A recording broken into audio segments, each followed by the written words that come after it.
Praise the Lord. सब कैसे हैं? तैयार है वचन के लिए?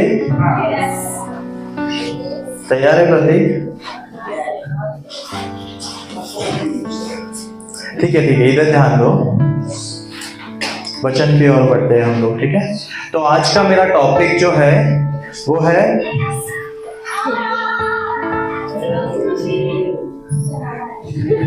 वचन चालू होने से पहले प्रभु को बोल रहे संभाल।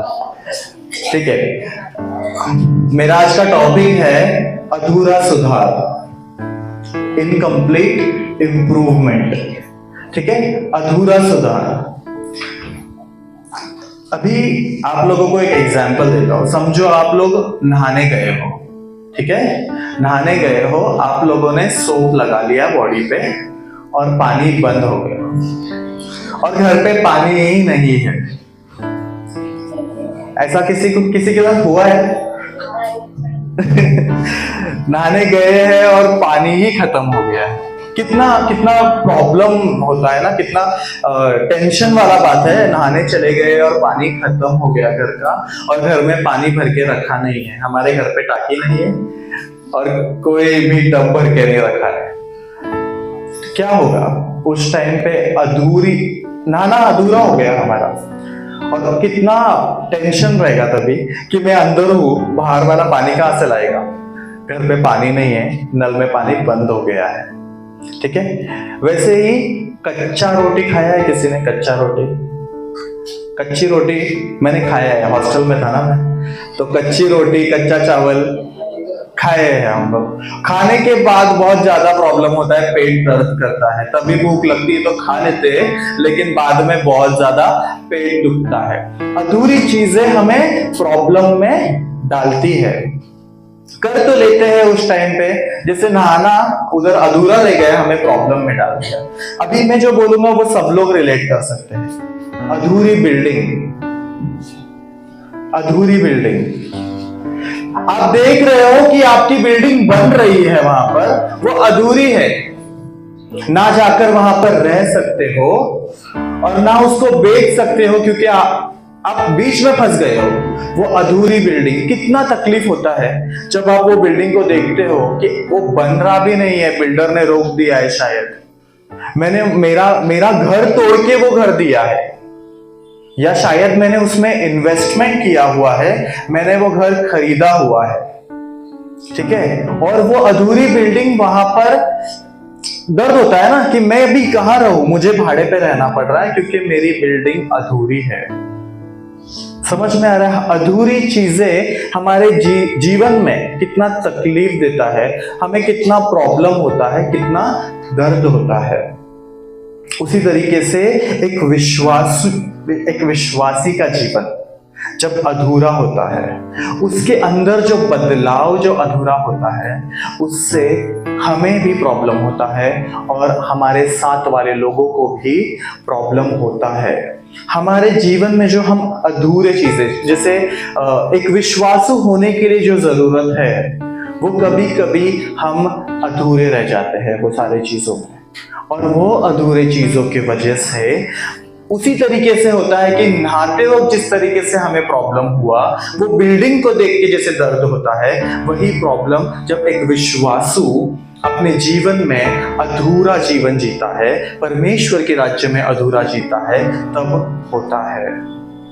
देखेंगे हम यिर्मयाह की किताब 7वां अध्याय 3रा वचन। परमेश्वर के राज्य में ना हमारे लिए एक कंडीशन है कि परमेश्वर के राज्य में आपको जाना है या परमेश्वर के राज्य में कार्य करना है ना, तो आपको पूर्ण रूप से जाना है। समझ रहे हो? परमेश्वर के राज्य में अगर आपको जाना है तो आपको पूर्ण रूप से जाना जरूरी है। अगर आप अधूरे हो, अगर परमेश्वर के राज्य में अगर आप अधूरे हो, तो परमेश्वर के राज्य में जाना आपके लिए इजी नहीं है। आप कलीसिया आते हो, अधूरे आते हो, तो वो आप असली विश्वासु नहीं है। देखेंगे हम यिर्मयाह की पुस्तक 7वां अध्याय 3रा वचन। सेनाओं का यहोवा जो इजराइल का परमेश्वर है यूं कहता है, अपनी चाल और काम सुधारो, तब मैं तुमको इस स्थान में बसे रहने दूंगा। वहां पे क्या कहता है? अपने अपने चाल को सुधारो। हम कहते हैं हम विश्वासु हैं, बराबर। अभी अधूरा मतलब मैं क्या कहना चाहता हूं? हम दिखावे के विश्वासु हमें नहीं बनना है। अगर असली विश्वासु जो है वो पूरी तरीके से अपना जीवन परमेश्वर के पास सौंप देता है। अभी समझो मुझे बॉडी बनाना है, हाँ, मुझे अगर बॉडी बनाना है, मैं सिर्फ संडे के दिन जिम जाऊंगा। जॉनसन, मेरे को बॉडी बनाना है, मैं सिर्फ संडे के दिन जिम जाऊंगा, मेरा बॉडी बनेगा? नहीं बनेगा ना। मुझे वो जो डाइट खाते हैं हम, डाइट फूड भी जो खाते हैं, वो मैं संडे के दिन ही खाऊंगा, ठीक है? क्या मेरा बॉडी बनेगा? अगर परमेश्वर के राज्य में हमें स्ट्रांग होना है, परमेश्वर के राज्य में मजबूत होना है, तो क्या सिर्फ संडे के दिन कलीसिया आके प्रार्थना करेंगे तो क्या हम हमारे आत्मिक जीवन में मजबूत होंगे? जिस तरीके से मुझे जब बॉडी बनाना है तब मैं रोज जिम जाऊंगा, रोज डाइट का खाना खाऊंगा। जिस तरीके से मैं रोज डाइट का खाना खा रहा हूं, उस तरीके से मैं रोज परमेश्वर के वचनों को खाऊंगा, रोज खाऊंगा और रोज उसमें मेहनत करूंगा, तो ही मैं स्ट्रांग होऊंगा ना। वो मुझे रोज करना पड़ेगा। आधा लोगों को दिखाने के लिए संडे अगर आप आओगे और दिखाओगे कि मैं ये करता हूं, दुनिया को दिखाने के लिए अगर विश्वासों अगर आप बनते हो, तो आप अधूरा जीवन जी रहे हो परमेश्वर के राज्य में। समझ में आ रहा है? अगर आपको पूर्ण रूप से परमेश्वर के राज्य में आना है, पूर्ण रूप से अगर आपके अंदर सुधार लाना है, तो लोगों को दिखाने के लिए सुधार नहीं लाना है हमें। जैसे मैंने अभी बताया बॉडी बिल्डिंग के लिए रोज मेहनत की जरूरत है, वैसे परमेश्वर के राज्य में काम करना रोज जरूरत है, ठीक है? आपने वादा किया है कोई चीज, अगर परमेश्वर को, कलीसिया को, वो दूसरी बात है, परमेश्वर को अगर किसी चीज का वादा किया है ना, आप ये देखो कि क्या आप आपने जो दिया हुआ वादा आप पूरा कर रहे हो या नहीं। दुनिया क्या बोलती है उसका फर्क नहीं पड़ना चाहिए कि मतलब समझो मैं बोलूंगा इसलिए आप पूरा कर रहे हो, ऐसा नहीं होना चाहिए। फॉर एग्जाम्पल, ज्योति को एक काम दिया है, कुछ भी एक काम दिया है उसको, ठीक है? वो मुझे खुश करने के लिए काम नहीं करेगी कि कलीसिया में मैं कुछ बोल दूंगा, इसीलिए वो काम नहीं करेगी। वो काम इसलिए करेगी क्योंकि परमेश्वर को वो अच्छा लगता है, इसलिए वो काम करेगी। आप किसी और को दिखाने के लिए जब तक आप करते रहोगे, तब तक आप आपके जीवन में अधूरा सुधार ला रहे हो। सुधार लाया है हमने, ऐसा नहीं कि नहीं लाया है, सुधार लाया है अपने जीवन में, लेकिन आपने एक अधूरा सुधार आपके जीवन में लाया है। ये हम और अच्छे से पढ़ेंगे, बाइबल में से थोड़े एग्जाम्पल्स को ले लें, ठीक है? देखेंगे प्रेरितों के काम 8वां अध्याय 9 से लेके 24 तक। बहुत बड़ा वचन है, ध्यान से सुनो। ये पूरा वचन पढ़ने के बाद कोई तो एक जन मुझे पूरा एक्सप्लेन करेगा, ठीक है? इससे पहले उस नगर में शामौन नामक एक मनुष्य था, जो जादू टोना करके सामरिया के लोगों को चकित करता और अपने आप को एक बड़ा पुरुष बताता था। छोटे से बड़े तक सब उसका सम्मान कर कहते थे, यह मनुष्य परमेश्वर की वह शक्ति है जो महान कहलाती है। उसने बहुत दिनों से उन्हें अपने जादू के कामों से चकित कर रखा था, इसलिए वे उसको बहुत मानते थे। परंतु जब उन्होंने फिलिप्पुस का विश्वास किया, जो परमेश्वर के राज्य और यीशु के नाम का सुसमाचार सुनाता था, तो लोग क्या पुरुष क्या स्त्री बपतिस्मा लेने लगे। तब शामौन ने स्वयं ही विश्वास किया और बपतिस्मा लेकर फिलिप्पुस के साथ रहने लगा। वह चिन्ह और बड़े बड़े सामर्थ्य के काम होते देखकर चकित होता था। सामरिया में पतरस और यूहन्ना। तब प्रेरितों ने जो यरूशलेम में थे सुना कि सामरियों ने परमेश्वर का वचन मान लिया है, तो पतरस और यूहन्ना उसके पास भेजा।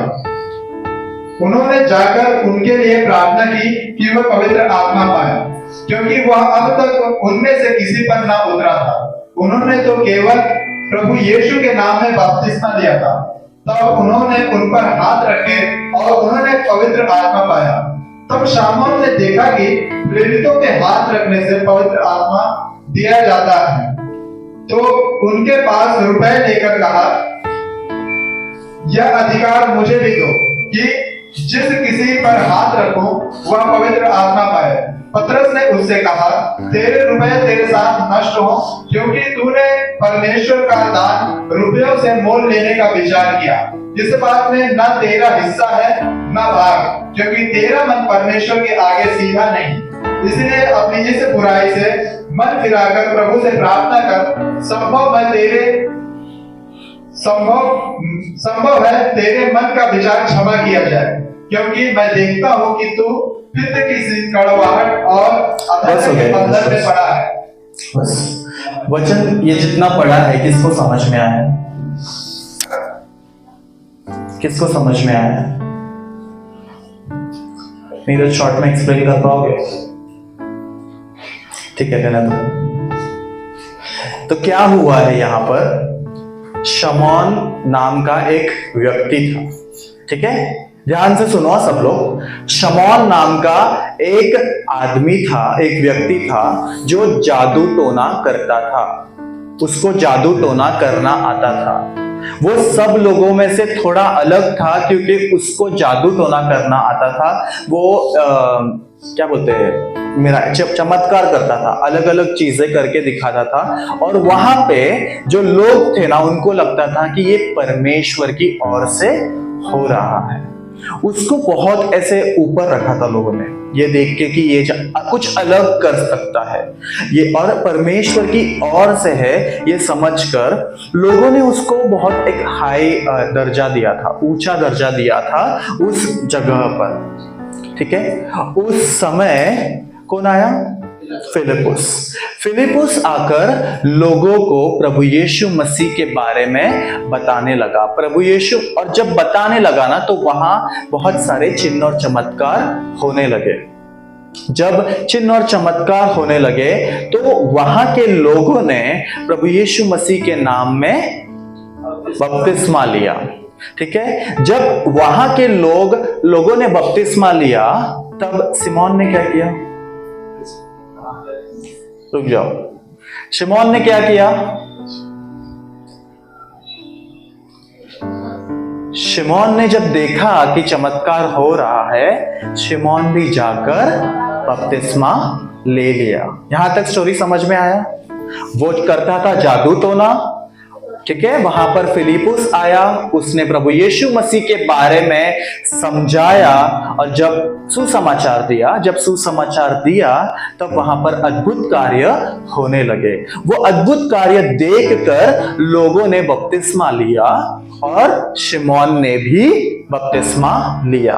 जब पता चला कि लोगों ने प्रभु यीशु मसीह को ग्रहण करना शुरू किया है, उस समय परमेश्वर ने पतरस और यूहन्ना को उनके पास भेजा, क्योंकि उन्होंने बपतिस्मा प्रभु यीशु मसीह का लिया था, ठीक है। उनमें पवित्र आत्मा तभी नहीं था, ठीक है। उस समय वहां पर वो लोग आए, पतरस और यूहन्ना, और सबके सर पे हाथ रखकर पवित्र आत्मा का वरदान दे रहे थे। जब ये किया तब लोग अलग अलग चीजें करने लगे, जैसे कोई अन्य भाषा में बात करने लगा, कोई भविष्यवाणी करने लगा। तो वहां पे लोगों को अलग अलग वरदान मिलने लगे। अभी ये चीज किसको खटकेगी? क्योंकि शमौन क्या करता था? वो जादू टोना करता था, उसके पास ही उस जगह पर ताकत था। तो जब शमौन ने ये देखा कि पतरस जब सर पे हाथ रखता है, लोग अन्य भाषा में बात करने लगे हैं, लोग भविष्यवाणी करने लगे हैं, लोगों को वरदान मिल रहा है पवित्र आत्मा का, तो वो क्या किया? पैसे लेकर पतरस के पास गया और बोला, ये ले पैसा, और मुझे भी वो वरदान दे, मैं जिसके सर पे हाथ रखूं वो सब पवित्र आत्मा से भर जाए। वो क्या कर रहा था? परमेश्वर को मोल दे रहा था, मतलब क्या बोलते, पैसे से खरीद रहा था। समझ में आया? सबसे पहली बात, सिमोन विश्वासु था क्योंकि उसने बपतिस्मा लिया हुआ था। बपतिस्मा लेने के बाद अभी प्रभु यीशु मसीह क्यों इस दुनिया में आए थे? प्रभु यीशु मसीह ये दुनिया में आए ये कहते हुए कि मैं पापियों को छुटकारा देता हूं। लेकिन अगर हमें स्वर्ग जाना है तो हमें एक नया जीवन हमारे अंदर लाना जरूरी है, जो हम कहते हैं बपतिस्मा। ठीक है, उसी तरीके से वहां पर शिमोन ने क्या किया? शिमोन ने भी बपतिस्मा लिया। अगर शिमोन ने बपतिस्मा लिया है तो उसके अंदर पूर्ण रूप से बदलाव आना जरूरी था कि नहीं? स्टोरी समझ में आया सबको? आया है ना? तो शिमोन को क्या करना था वहां पे? हम बपतिस्मा लेते हैं, हम क्या कहते हैं कि हम प्रभु यीशु के साथ गाड़े गए हैं, और जब हम पानी से बाहर निकलते हैं हमारा नया जीवन आता है। उस समय एक नया जीवन, हमारा आत्मिक जीवन, या क्या बोलते हैं, प्रभु में नया जीवन, पापों से मुक्त हो जाते हैं हम। तो जब हम वैसे बाहर निकलते हैं तो क्यों उसमें, शिमोन में अधूरा सुधार था? वो क्या करने की कोशिश कर रहा था? पैसे लेकर जाके परमेश्वर का वरदान मांग रहा था। आज मैं शरद ब्रदर को 1000 रुपया देता हूं, मुझे भविष्यवाणी का वरदान चाहिए, दोगे? नहीं दे सकते। मैं देता 1000 क्या, मैं 10,000 देता हूं, मुझे भविष्यवाणी का वरदान। कोई पैसे से परमेश्वर का वरदान ले सकते हैं क्या? शिमोन ने वही किया क्योंकि वो नहीं जानता था कि वो क्या कर रहा है। अभी हमारे पास पैसे, उसको पैसे का अपना घमंड था, पैसे का बहुत घमंड था, उसके पास बहुत पैसा था, तो वो पैसे से खरीदने की कोशिश कर रहा है। पैसे से संसार का हर एक चीज आप खरीद सकते हो, आपको जो चाहिए हर एक चीज आप खरीद सकते हो, लेकिन आप परमेश्वर के वरदान को नहीं खरीद सकते। उसका वरदान आप पैसे से मोल नहीं कर सकते हो। आप बोलोगे कि मैंने 100 रुपया दान में डाला था, मुझे ये चीज अभी चाहिए। आप वो 100 रुपए से नहीं तोल सकते हो परमेश्वर का वरदान। आप क्या नीति से, क्या, मेरे को वर्ड्स नहीं आते, सॉरी, आप कौन से नियत से देते हो ना, वो ज्यादा इंपॉर्टेंट रहता है जब आप दान करते हो। ठीक है, आप ये नहीं बोल सकते हो कि मैंने 500 रुपया डाला है, मुझे अभी ये चाहिए, मुझे परमेश्वर का ये वरदान चाहिए, या परमेश्वर मुझे ये चीज देना चाहिए। आप पैसे से नहीं खरीद सकते हो, आपकी नियत परमेश्वर देखता है। आपने 1 रुपया भी डाला है तो वो किस नियत से डाला है। जिस तरीके से विधवा ने डाला था, जितना उसके पास था वो सब उसने डाला था। विधवा के बारे में सबको पता है ना, उसके पास जितना था उसने सब डाला था। क्या आज आपके पास जितना है आप सब डाल सकते हो दान में? कोई डाल सकता है? निकालो अपने गले का चेन और डालो दान में। जितना है सब निकाल के डालो। कोई डाल सकता है? कोई नहीं डालेगा। वो विधवा के पास जितना था उसने सब डाला था, उसका नियत वहां पर देखा गया था। आप कुछ पैसों से परमेश्वर के पास जाकर ये नहीं कह सकते हैं कि मुझे दे दो। ये अपन आउट ऑफ द टॉपिक आए, लेकिन अपना मेन टॉपिक क्या है?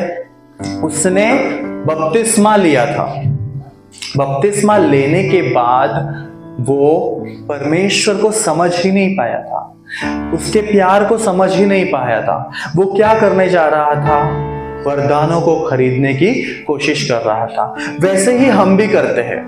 हम बपतिस्मा ले लेते हैं, हम विश्वासु है ये बताते हैं, लेकिन हमारे जीवन में बदलाव नहीं आता है। हमें परमेश्वर के बारे में सब पता होता है, बचपन से हमने सीखा है। बहुत से लोग हैं जो बचपन से सीखते आए हैं, और थोड़े बहुत ये है, अब थोड़े बहुत यहाँ पे ऐसे हैं जो कुछ सालों से परमेश्वर के बारे में, प्रभु यीशु मसीह के बारे में जान रहे हैं। लेकिन इतना सीखने के बाद अगर आपने बपतिस्मा लिया है तो अगर आपका जीवन पहले जैसा ही है, क्योंकि शिमोन के जीवन में बदलाव नहीं आया था। क्या पता उसने जो टोना टोटका जो करता था वो भी उसने खरीद के लिया होगा उस समय, किसको पता? उसको वो चीज पैसे देके मिले होंगे। जादू टोना जो वो करता था उसको पैसे देके मिले होंगे, पता नहीं हमें। कर सकते हैं ना वो सब बैठ के आग लगा के ऐसा, वो कुछ भी करके उसने लिया होगा जादू टोना करके, ठीक है। उसको लगा वो उसके साथ कंपेयर कर रहा था कि पहले अगर मुझे मिला था तो शायद अभी भी मुझे ऐसे मिल सकता है। वो अपने पुराने जीवन को याद कर रहा था कि मैंने जादू टोना करना शायद ऐसे ऐसे लिया था, तो मैं ये चीज भी ऐसे लेने की कोशिश करता हूं। लेकिन वो ये भूल रहा है कि उसका एक नया जीवन अभी आया है। परमेश्वर के राज्य में एक टोटली नया इंसान खड़ा है। हम भी ऐसा करते हैं, हमने बपतिस्मा ले लिया और हमने विश्वास कर लिया, प्रभु यीशु मसीह पे पूरी तरीके से विश्वास हमें कर लिया है, हमने कर लिया है। लेकिन हम क्या करते हैं? हमारी पुरानी जीवन वैसे ही जी रहे हैं, लोगों के साथ बैठ के गालियां देना, वो सारी चीजें हमारे अंदर चलता रहता है, हम वो चीज नहीं भूलते हैं। क्या आज हम रोज वचन पढ़ते हैं? हमें टाइम मिलता है? नहीं मिलता है हमें टाइम रोज वचन पढ़ने के लिए, नहीं मिलता है ना। प्रार्थना, पूजा सिस्टर ने तो डायरेक्ट ऐसे बोल दिया, मिलता ही नहीं है टाइम।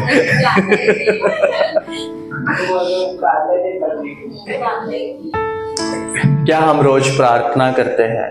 एक विश्वासु मतलब क्या होना चाहिए? हमारे जीवन में प्रार्थना होना जरूरी है, हमारे जीवन में वचन पढ़ना जरूरी है। हम पहले नहीं करते थे ये सारी चीजें, लेकिन जिस तरीके से शमौन ने अपने अंदर बदलाव नहीं लाया, वो सेम चीज अगर हम करेंगे तो क्या फायदा?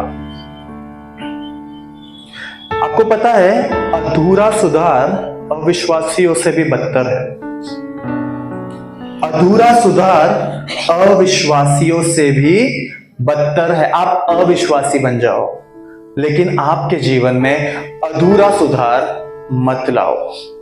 बन जाओ मतलब मैं ऐसा नहीं बोल रहा हूं जाओ, मतलब आपको एक एग्जाम्पल दे रहा हूं कि अधूरा सुधार अविश्वासियों से भी बदतर है। जो बाहर घूम रहे हैं उनसे भी बदतर है, क्योंकि हम सच्चाई जानकर भी हम उसी खड्डे में गिरना चाहते हैं। हमें पता है कि हनी में मिठास है, फिर भी हम करेला खाना चाहते हैं। हमें पता है, अच्छा चीज दिख रहा है हमें। एग्जाम्पल्स बहुत गंदा का मैं जानता हूं, लेकिन मैं बोल रहा हूं, आपको पता है अच्छा क्या है बुरा क्या है, आप जानते हो, लेकिन उसमें से आप गलत चीज चुनना चाहते हो क्योंकि उसमें ज्यादा मजा आ रहा है हमें। क्या हो गया प्रतीक?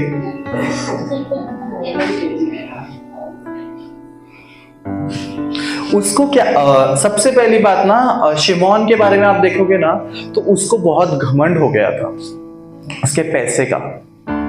क्या हमें हमारे चीजों का घमंड होता है? हमारे पास जब कोई चीज आता है ना तो हमें बहुत घमंड हो जाता है कि मेरे पास ये चीज है। वो चीज का घमंड हमें बहुत ज्यादा खाता है। कैसे पता चलेगा कि हमारे अंदर वो पूरी तरीके से सुधार आया है या नहीं? कैसे पता चलेगा? कोई बोल सकता है?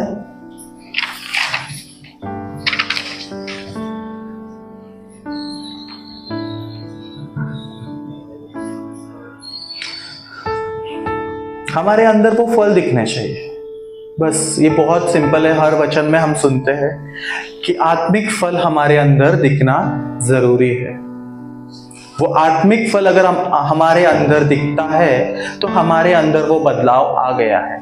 अगर मेरे अंदर वो आत्मिक फल होता तो मैं पैसे लेकर जाकर वो वरदान नहीं मांगता था, है कि नहीं? मुझे अगर सच्चाई पता है और मेरे अंदर आत्मिक फल है, मैं परमेश्वर से मांगता था, वो मुझे दे देता था। उसको मैं पैसा नहीं देना पड़ता था। परमेश्वर ऐसा नहीं है कि अपने पैसे के पीछे है, उसके पास बहुत है। तो वो ये नहीं बोलता था तू मुझे 500 रुपया दे मैं तुझे ये दूंगा। अगर आपके अंदर आत्मिक फल दिखते हैं ना तो ये समझ में आता है कि आप वो अधूरा जीवन नहीं जी रहे हो। आपके अंदर सुधार जो है वो अधूरा नहीं है, पूरी तरीके से आपके अंदर वो बदलाव आ गया है। हम अधर्म के बंधन में बंधे हुए हैं, धार्मिकता हमारे अंदर नहीं है, हम अधर्म के बंधन में बंधे हुए हैं। और वही चीज शमौन भी कर रहा था, वो अधर्म के बंधन में बंधा हुआ था। ये एग्जाम्पल मैं उसी चीज से खत्म करूंगा जो पहला एग्जाम्पल लिया था कि अविश्वासु होना ज्यादा अच्छा है, लेकिन अधूरा सुधार होना अच्छा नहीं है। इसलिए आप ये चीज समझिए कि क्या आपके अंदर अधूरा सुधार है। अगर अधूरा सुधार है तो उसको बदलने की कोशिश करो, क्योंकि आप एक अविश्वासु से भी ज्यादा खराब है। क्योंकि ना अगर आपने कोई भी चीज अगर कलीसिया में वादा किया है ना, कलीसिया में अगर वादा किया है, सच बोल रहा हूं, तो प्लीज उसको करने की कोशिश करो, चाहे वो कलीसिया रहो या परमेश्वर रहो। और कलीसिया के काम में आगे बढ़ो। कलीसिया में बहुत काम है, अपने कलीसिया में तो बहुत काम है, सच बोलता हूं, बहुत काम है। आपको रात भर नींद नहीं आएगा, इतना काम है। अगर किसी को चाहिए तो प्लीज मेरे से आके बात करो, रात भर आपको नींद नहीं आएगा, इतना काम अपने कलीसिया में है। क्योंकि आप देखते हो रोज कुछ ना कुछ नया आप लोगों को दिखता है, कुछ ना कुछ नया कलीसिया कोशिश करती है करने की, और वो कंटिन्यूअस चल रहा है, एक दिन भी रुकता नहीं है। कोई भी चीज, कलीसिया का काम, कोई भी चीज रुकता नहीं है, चाहे कितना भी कोई बिजी हो, वो काम रुकता नहीं है। कलीसिया के द्वारा जैसे डेली वचन आता है, जो कुछ भी आता है, अलग अलग चीजें, हर किसी में मेहनत लगता है। एक एक मिनट का वचन अगर है तो एक मिनट में नहीं होता है, उसके पीछे बहुत सारे चीजें होती है। बहुत टाइम पहले रिकॉर्डिंग करना पड़ता है, एडिटिंग करना पड़ता है, बहुत काम होते हैं उसमें। और एक एक वचन नहीं होता है, 10-10, 12-12 वचन हम लोग एक साथ रिकॉर्ड करके, एडिटिंग करके, बहुत सारे काम होते हैं उसके पीछे। जैसे ईस्टर का वचन आया था, क्रिसमस का वचन आता है, जो इतना बड़ा बड़ा बनता है। 30 मिनट का वचन बनना आसान नहीं है। तो सच बोलता हूं, आप रात भर नहीं सो पाओगे, इतना काम कलीसिया में है। और आज कुछ लोग हैं जो रात को 2-2 बजे तक सो के वो काम खत्म कर रहे हैं। तो अगर आपने कोई चीज करना सोचा ना, परमेश्वर के राज्य में कुछ करना चाहते हो ना, तो आओ कलीसिया में ही मदद करो। आओ आपके अंदर सुधार लाओ और कलीसिया में ही मदद करो। पूर्ण रूप से बताओ कि मैं विश्वासु हूं और मैं परमेश्वर के राज्य में इस तरीके से काम करना चाहता हूं, मैं ये चीज करूंगा कलीसिया में। कोई नया आया, समझो कलीसिया में आज कोई नया आया है फॉर एग्जाम्पल, क्या हम उनके पास डायरेक्ट जाके बोलते हैं कि आपको क्या जरूरत है और क्या मैं इस हफ्ते आपके घर पे प्रार्थना रखूं? क्या मैं हर हफ्ते आपके घर पे आके घर कलीसिया चलाऊं? क्या आपको बाइबल के बारे में कुछ तो सिखाऊं? क्या आज हम ये चीज कर रहे हैं? हमारे कलीसिया में बीच बीच में कोई ना कोई नया आता रहता है। हम जाते हैं क्या उनसे बात करने के लिए? कोई ना कोई बीच बीच में आता रहता है। हम उनके घर पे उनसे ये बोलते हैं कि क्या आपको किसी चीज की जरूरत है क्या? हम आपके घर पे आके प्रार्थना करें, या आपसे बैठ के प्रार्थना करें, या घर पे नहीं है तो चलो बाहर बैठ के प्रार्थना करें। ये सारी चीजें होती है। जैसे मार्था सिस्टर, उनके एरिया में उधर बिल्डिंग के नीचे 4 लोग बैठ के उन लोग प्रार्थना करते हैं। वैसा क्या हम करते हैं वो चीजें? क्या हमारे अंदर वो बदलाव लाने की कोशिश करते हैं? क्या हम उधर ही रुक गए हैं? वैसे लोग हैं क्या हम रोज कलीसिया आओ, संडे प्रार्थना करो और निकल जाओ, हफ्ते भर परमेश्वर को भूल जाओ? क्या हम ऐसे लोग हैं? हमारे अंदर सुधार 100% हम लाने की क्यों नहीं कोशिश करते हैं? देखो 100% इतना आसान नहीं है। क्या हम आज अगर 5% है तो कल हम एक 10%, आगे जाके 15% ऐसे बढ़ने की कोशिश क्या हम करते हैं? आज मुझे बाइबल का एक 20% नॉलेज है, तो क्या मेरा लाइफ का ये मोटिव है कि मैं ये साल खत्म होने तक मैं बाइबल के बारे में एटलीस्ट 50% सीख लूंगा, उसके बारे में और सीखूंगा, सीखता रहूंगा? क्या हमारे अंदर वो चीज है? हमने सिर्फ बपतिस्मा ले लिया और खत्म कर दिया। हमने वो पानी में जाके डूबे, बाहर निकल के आए और हमारा काम खत्म हो गया। हम कलीसिया में क्या कर रहे हैं? कोई ऐसे हाथ उठा के बोल सकता है, हाँ मैं कलीसिया में ऐसा सब करता हूं? इतना आसान नहीं है किसी को भी हाथ उठा के बोलना कि मैं ये करता हूं या मैं ये करती हूं। बहुत डिफिकल्ट है बोलना, क्योंकि कलीसिया में सच में बहुत काम है, लेकिन कोई आगे आके कलीसिया में काम करना नहीं चाहता है। उसी तरीके से कोई नया आता है तो भी कोई भी जाके बात नहीं करता है, ना प्रार्थना करता है। उनके घर पे जाकर प्रार्थना करना जरूरी है हमें। क्योंकि नए चीजें वो कैसे सीखेंगे? जैसे अभी बाइबल क्लास चालू है पूजा सिस्टर के घर पे, वहां पे सीख रहे हैं वो लोग, अलग अलग चीजें सीख रहे हैं। उस तरीके से क्यों हम दूसरे जगह नहीं चालू कर रहे हैं? हमारे अंदर वो सुधार लाना हमें जरूरी है। जो वादा आपने कलीसिया को किया है, मतलब आपने वादा परमेश्वर को किया है, और परमेश्वर को किया हुआ वादा प्लीज कोशिश करो कि आप पूरा करोगे। खुद को वादा करो कि आपने परमेश्वर से जो वादा किया है ना, वो आप 100% पूरा करोगे। शायद थोड़ा सा ऐसा चुभने वाला रहेगा, हर्टिंग रहेगा ये लाइंस, लेकिन खुद सोचो कि अगर आपने वादा कलीसिया को किया है तो आपने वो वादा परमेश्वर को किया है, किसी एक इंसान को नहीं किया है वो वादा। तो फिर से सोचो और देखो कि क्या मैं किसी तरीके से कलीसिया में हेल्प कर सकता हूँ, क्या तरीके से मैं अपने आत्मिक जीवन से और आगे बढ़ सकता हूँ, मैं और क्या कर सकता हूँ जिससे मेरा आत्मिक जीवन में मैं अच्छा हूँ। किसी को दिखाने के लिए प्लीज मत करो, आत्मिक जीवन में मैं कैसे अच्छा कर सकता हूँ। अगर मैंने कुछ किया है तो क्या वो किसी को हेल्प कर सकता है वो चीज, चाहे वो एक छोटा वीडियो ही क्यों ना हो, वो एक छोटा वीडियो ही क्यों ना आपने बनाया, क्या वो जब हमारे YouTube चैनल में जाएगा तो एटलीस्ट 10 लोग वो सुनेंगे, एटलीस्ट 10 लोग सुन सकते हैं वो चीज। किसी ना किसी तरीके से हम हेल्प कर सकते हैं। हर कोई अलग अलग चीज में टैलेंटेड है अपने कलीसिया में। अगर सब मिलकर काम करेंगे तो हमारी कलीसिया बहुत अच्छी हो सकती है। और आपको इंडिविजुअली काम करना है। पता नहीं मैं इतना सारा क्यों बोल रहा हूं, मैंने कहा वो नहीं बोलना था ये सब चीज, बट मैं इतना सॉरी अगर किसी को गलत लगता हो तो। इंडिविजुअली हमें कलीसिया में काम करना जरूरी है। ऐसा नहीं कि पूरा कलीसिया, इंडिविजुअली काम करोगे ना तो पूरा कलीसिया हमारा ग्रो होगा। ठीक है, देखेंगे हम नेक्स्ट क्वेश्चन पे जाएंगे। देखेंगे हम मरकुस की किताब पहला अध्याय 23 से 26। मरकुस अध्याय 1 वचन 23। उसी समय उनके आराधनालय में एक मनुष्य था जिसमें एक अशुद्ध आत्मा थी। उसने चिल्लाकर कहा, हे यीशु नासरी, हमें तुझसे क्या काम?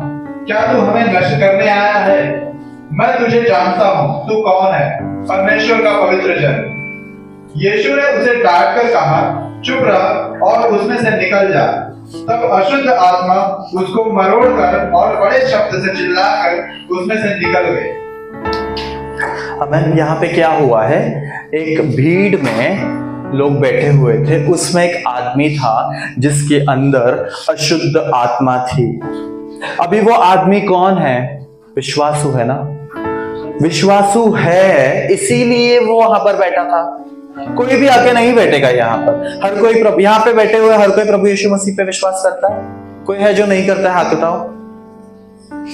इसी तरीके से आराधनालय में वो भी गया था, उस टाइम पे वो भी गया था और वो लोगों के बीच में बैठा हुआ था। जब लोगों के बीच में बैठा था तो उसके अंदर अशुद्ध आत्मा थी। एक विश्वासु के अंदर अशुद्ध आत्मा थी।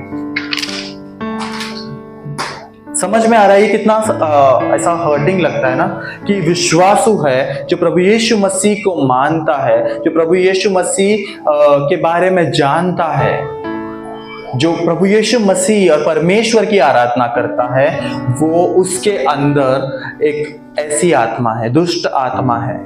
क्यों? क्योंकि उसके अंदर भी वो अधूरा सुधार है।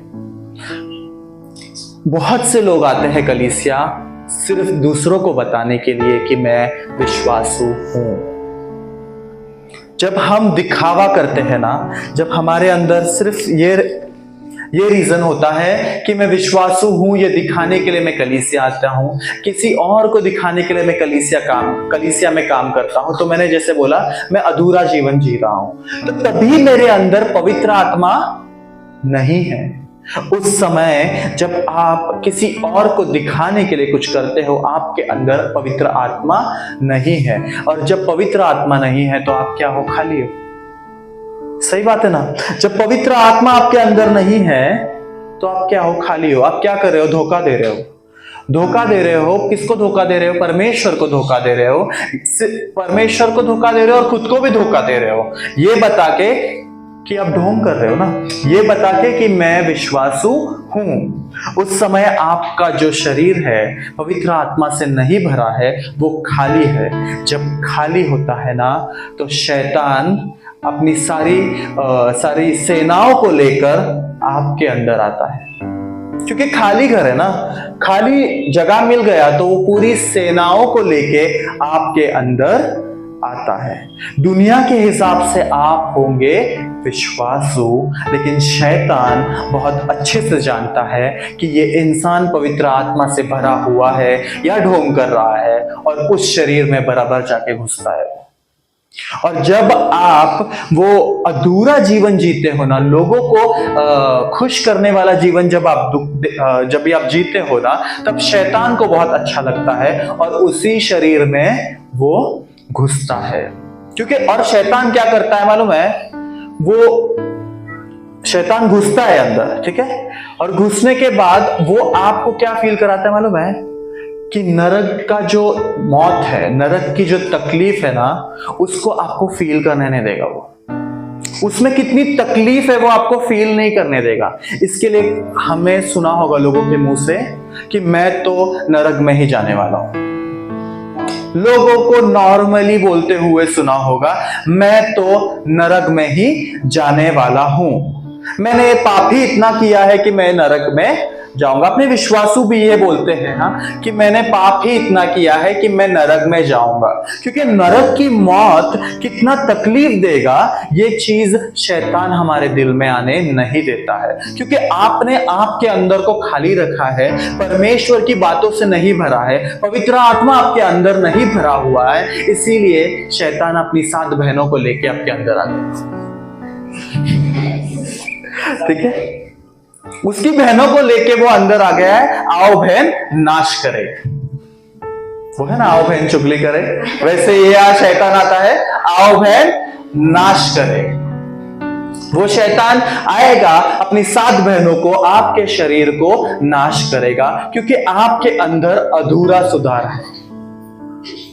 आप दिखा रहे हैं लोगों को कि मैं ऐसा हूं। कभी कभी वो ऐसे लोग वर्शिप टीम में भी होते हैं, ऐसे लोग वचन भी देते हैं, और कभी कभी ऐसे लोग वहां पर भी होते हैं। जरूर पता नहीं कौन नकाब पहन के खड़ा है, आपको नहीं पता, कोई भी नकाब पहन के खड़ा रह सकता है, और शैतान बहुत चालाक है, आपको समझ में भी नहीं आएगा कि कौन सा चीज असली है और कौन सा चीज नकली है। और हमें नकली चीजें ज्यादा अच्छी लगती है, क्योंकि जैसे वचन एक बार सिखाया था, असली और नकली दिखने में बहुत खूबसूरत होता है, और हम खूबसूरत चीजों के पीछे भागते हैं, और शैतान यही चाहता है कि हम खूबसूरत चीजों के पीछे भागे जो कि नकली है।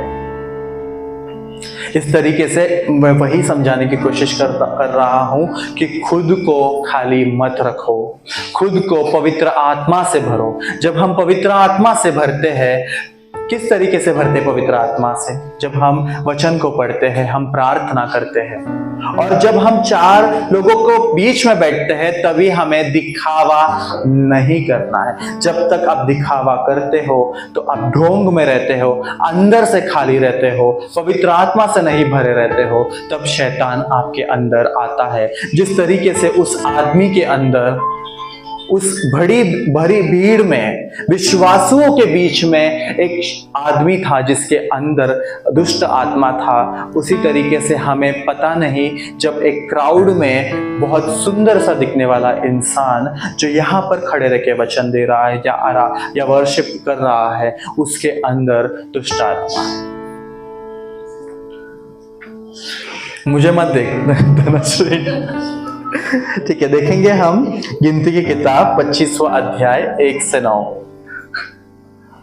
गिनती अध्याय 25 वचन 1। इजरायली शित्तीम में रहते थे, और वे लोग मोआबी लड़कियों के संग कुकर्म करने लगे, और जब उन स्त्रियों ने उन लोगों को अपने देवताओं के यज्ञों में न्योता दिया, तब वे लोग खाकर उनके देवताओं को दंडवत करने लगे।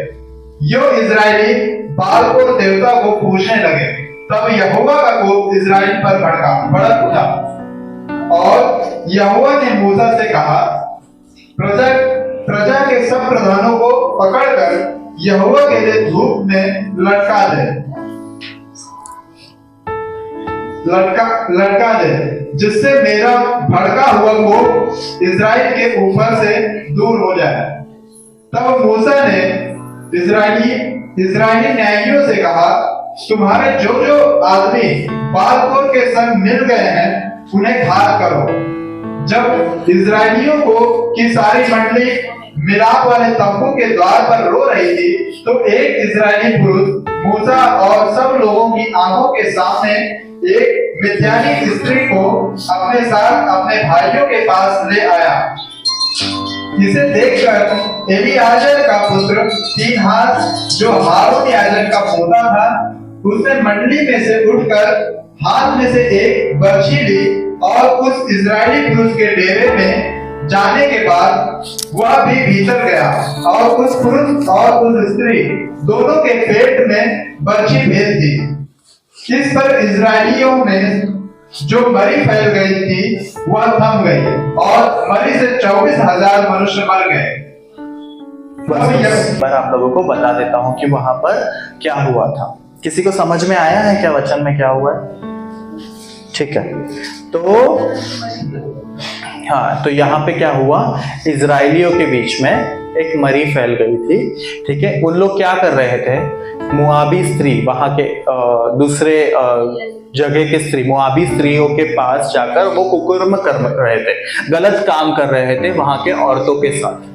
ठीक है, इजरायली क्या कर रहे थे, किसके साथ, मुआबी स्त्रियों के साथ गलत काम कर रहे थे।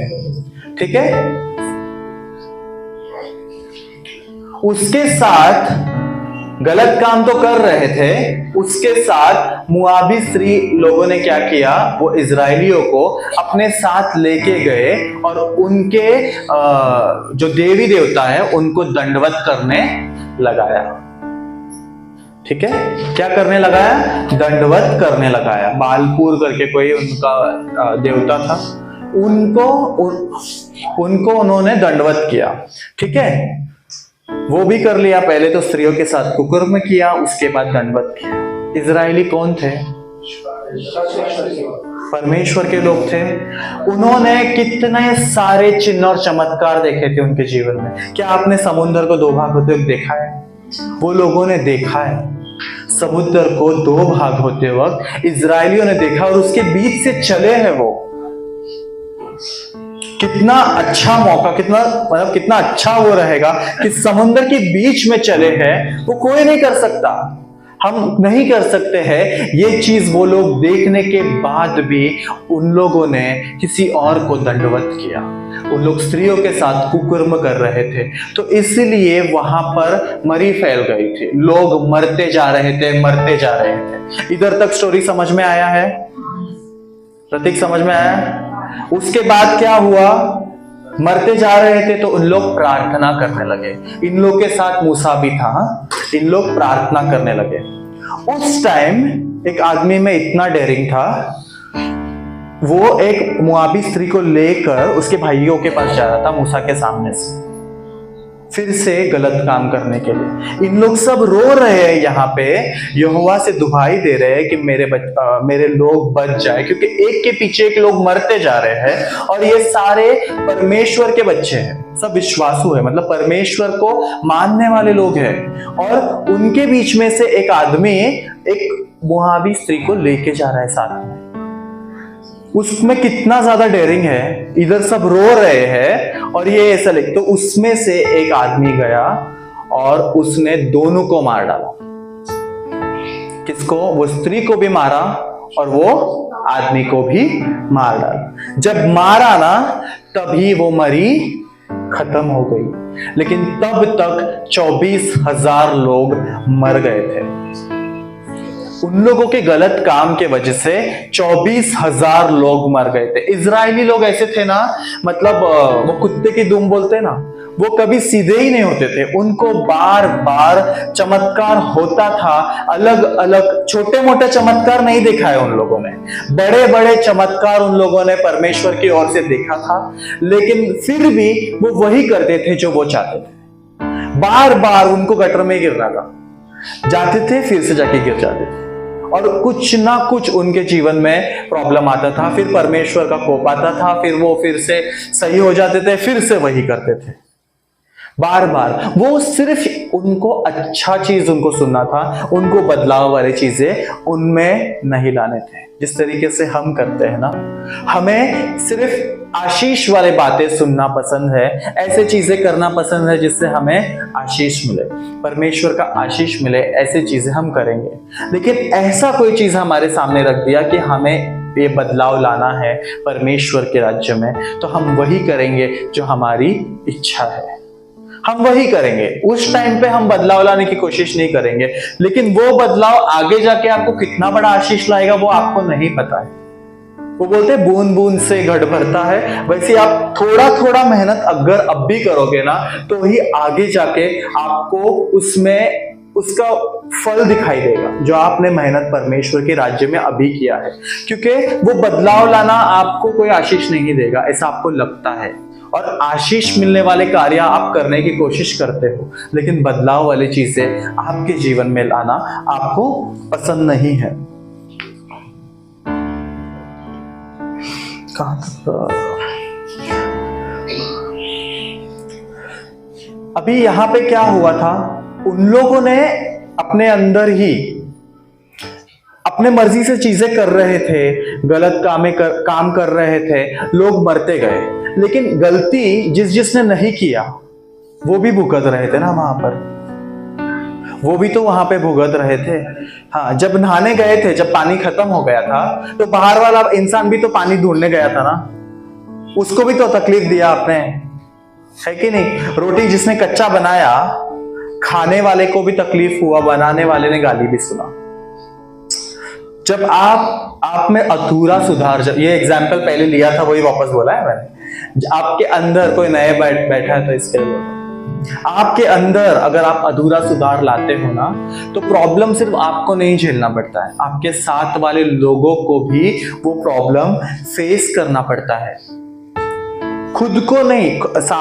हम तो गए और साथ में पूरे गांव को लेके चले जाते हैं। वैसा ही है यहाँ पे गलती एक ने किया या 10 ने किया, लेकिन पूरे इजरायलियों को वो प्रॉब्लम फेस करना पड़ा, और काउंट दिया है 24,000 लोग मारे गए, 24,000 लोग मारे गए, क्योंकि गलती पे गलती करते जा रहे थे वो लोग। समझ में आए? मैं सिर्फ ये 3 एग्जाम्पल के साथ आपको बताना चाहता था। पहले एग्जाम्पल में हमने क्या सीखा?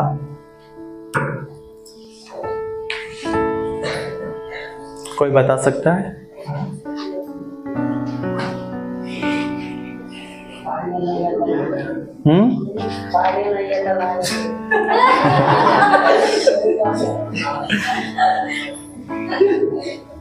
पहला एग्जाम्पल किसके बारे में था? शिमोन के बारे में था, ठीक है।